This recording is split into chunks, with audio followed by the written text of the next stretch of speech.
My name is Zoran Siddiqui, And I'm Jarret. and this is our EDD design process presentation on instrument reed alternatives. So some background. Some woodwind instruments, such as bass clarinets and saxophones, use reeds to produce sound. These are thin sheets of wood which vibrate when attached to a mouthpiece and blown out.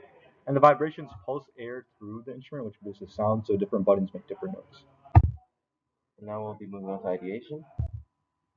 So you may be asking what exactly is the issue with normal reeds. And so reeds only tend to last about 2 weeks on average, and they can chip if they're treated with excessive force, as well as building up mold over time. And so in order to find out if this was actually a problem, we asked multiple Long Beach high school musicians if they experienced this problem, and 80% of them said yes, and of these people, 86% experienced issues with it, like actually affecting the playing.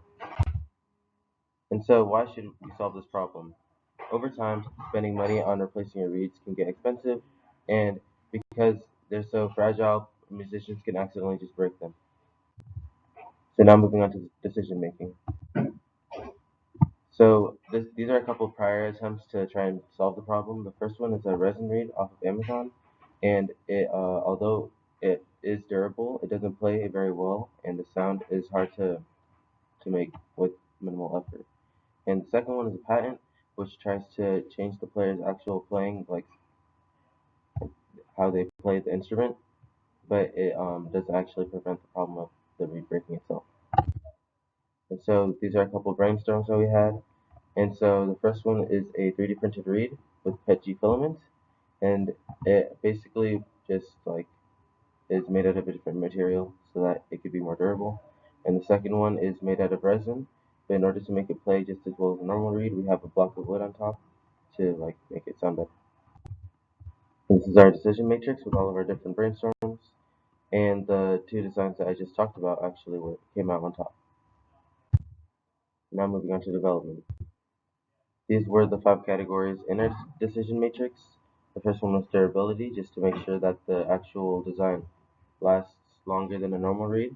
Then audio quality, to make sure it sounds just as good, if not better, than a normal read. And then complexity, so that we can make it without having to put too much effort in, as we had a minimal amount of time. Then we had cost, to make sure that we could actually afford the parts, and feasibility, just to make sure that we had access to what we needed to make it. Here's the CAD model that we used, which we used throughout the entire project. We just kept on reiterating on the different dimensions.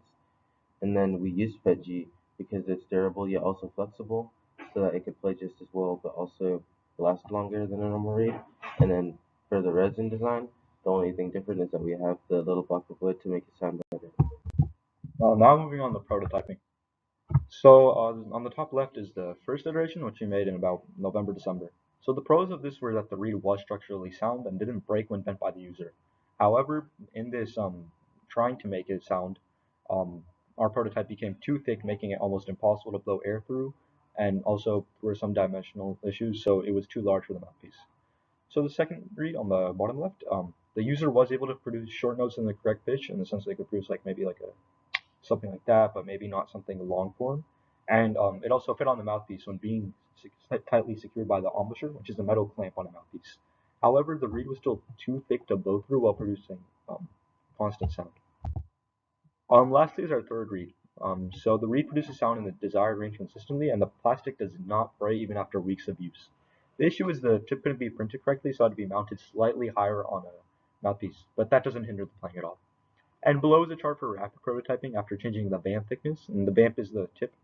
So we just there were models in between, but that was really just changing the thickness of that and trying to find out the optimal thickness to produce sound.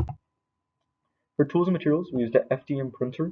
The intention was to ensure that the reeds could be printed using a commonplace product.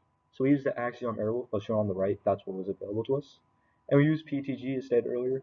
We tried using PLA on some of the reeds, but they easily broke. And all of our modeling was done on Fusion 360, and files were prepared for printing using any cubic software. Analysis. So test one was our frequency and ease of playing. Our criteria was our benchmark was to play at a frequency of 60 to 600 hertz, which it achieved. We had another bass clarinet player play a concert C scale with a traditional reed and our reed. The frequency of each was measured using Arduino Science Journal.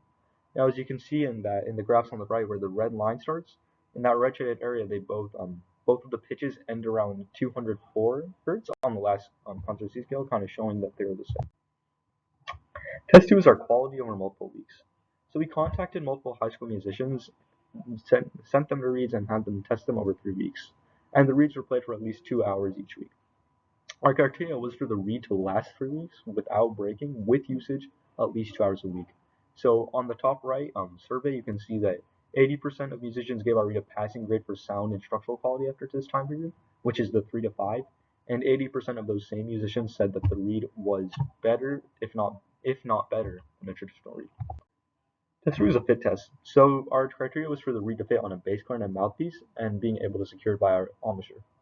So we showed 10 Saddle students who are non-musicians and showed them a picture of a reed on mouthpiece and asked them to do the same with our reed. So 8 out of 10 students were able to fit the reed on and secure it on their first try. And by having non-musicians specifically test this, the ease of putting on the reed is shown along with its basic ability to fit on a mouthpiece. So test 4 is quality in a session.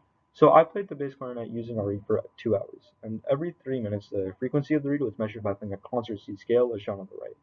And the criteria was for the reed to play without technical errors in 2 hour sessions. So it was a little difficult to get the reed up in the right spot due to the aforementioned issues, but once achieved, it was very easy to play. So as you can see in the red scale on the right, there are that orange gradual increase represents our scale, and they all end around 179 hertz. And lastly, here's our reflection. So potential changes. Our big change would be to make the reed slightly thinner. The reed did work well, but some musicians noted that it put strains on the lung by continuously blowing on it. And by thinning it out, it would be easier to produce air because there's just less of a barrier for the musician to vibrate, and tapping with the tongue would be easier at that point. And for ways to improve, for me, it would be to document and store things better. Sometimes I forgot to document the changes made, and I lost one of the working reads and couldn't change the 35. And for me, it was just working at a faster pace because oftentimes we would just come into class without an idea of what we exactly wanted to do, and that would have helped us a lot.